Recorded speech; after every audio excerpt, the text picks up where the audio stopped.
It's fun to drive fast. It's exciting and you get there faster.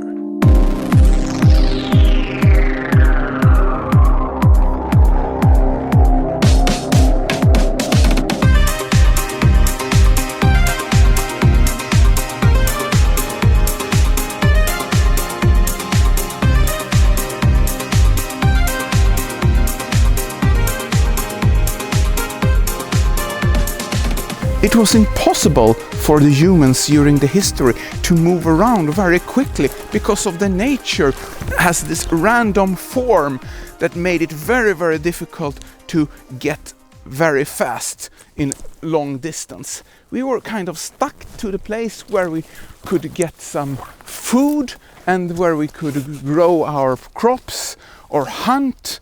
And then we didn't move around very much, and if we needed to move somewhere, it took really, really long time. For a shorter distance we could run, but not for very long, so no wonder that when we invented a machine that could get us faster, it was very exciting, and we wanted to get faster and faster. A Tesla can drive up to 260 kilometers per hour, that's approximately 160 miles per hour, and Tesla has been famous for its extreme acceleration. It's fun to drive!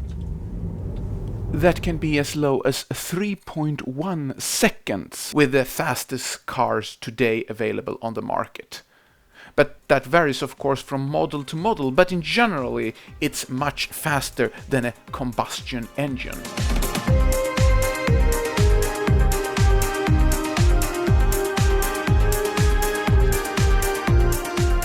This is the advantage with the electric motor, with its instant torque that makes the fast acceleration possible. So, electricity is the key here. But speed kills, or rather the abrupt change of speed. When it comes to cars, this occurs when something is happening, something is going wrong, and you're driving off the road. This is why the authorities are doing everything not to make us drive too fast. But what is too fast, and when is the limit on how slow we can drive in the name of being safe for ourselves and the people around us? Studies says that if you are hit by a car driving in 30 kilometers per hour, you have an 80% chance of surviving. If the car is driving 50 kilometers per hour, there is an 80% likelihood that you will not survive. Does it mean that we all should drive 30 kilometers per hour everywhere, even on highways? There is an ongoing trend that there is more and more laws introduced, piling up on each other, just since few people are breaking the laws that already existing, making it more and more problematic for honest people to navigate the jurisdictions that is enforced on them. Putting up a speed sign do not help especially much if the driver do not see the point or understand the reason why the speed is limited on a certain stretch. Therefore, speeding is one offense that I would say is the most common crime in the world, happening all the time on the world's roads. And since the police cannot be everywhere, the authorities have introduced speed cameras.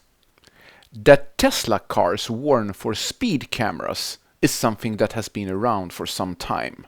But in some cases the authorities have speed zones where they are measuring the time it takes to travel between two speed cameras.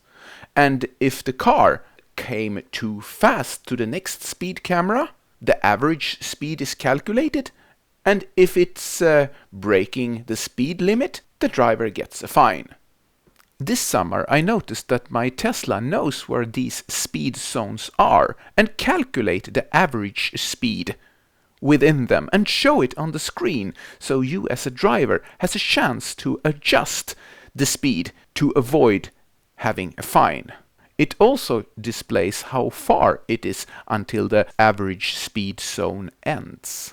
But this is not enough. speeding is still happening, and now the lawmakers see the next possibility to add another law on top of all of them already existing by using the technology in the car, and this time regulate how the car should behave when the driver is speeding. EU have introduced a new rule that requires all new cars that they must have a warning system that sounds in the car as soon as the driver exceed the speed limit that the car have registered. So here I am on a road that is 40 kilometers per hour. It's kind of a straight road, and I'm keeping to the speed limit. But if I start to go 1 kilometer over the speed limit, it starts to warn me and give a signal that is making my blood pressure go up.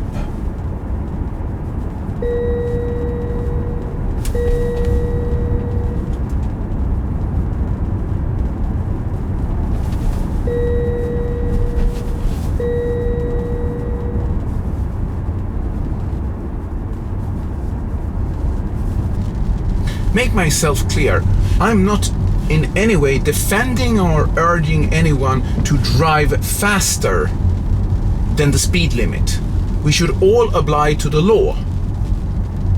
But is this regulation that makes a sound when you are driving 1 kilometer too fast something that helps the overall driving security? Will it be safer? Will people drive slower and keep to the speed limit? Or will this be actually more dangerous in a traffic situation where you need to focus on the traffic and suddenly get this ding in the cabin when you really need to focus on the traffic?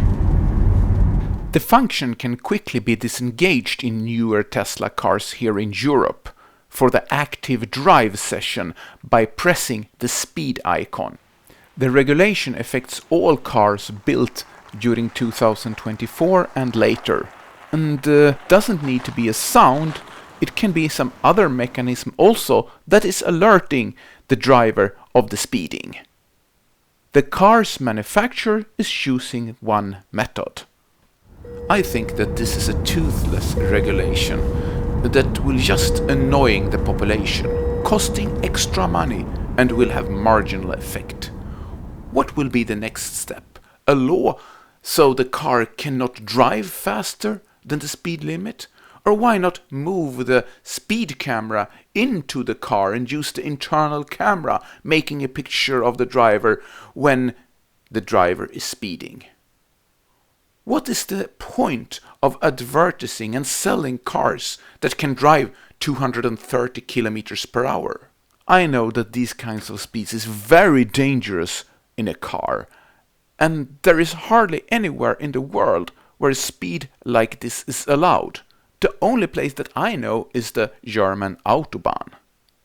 But my point is that we are moving critically close to the border where people prefer older, more unsafe systems rather than the more automated, safer system where you also are supervised in every step. Will that make the world safer? I like to see a society that works more with encouragement rather than discourage.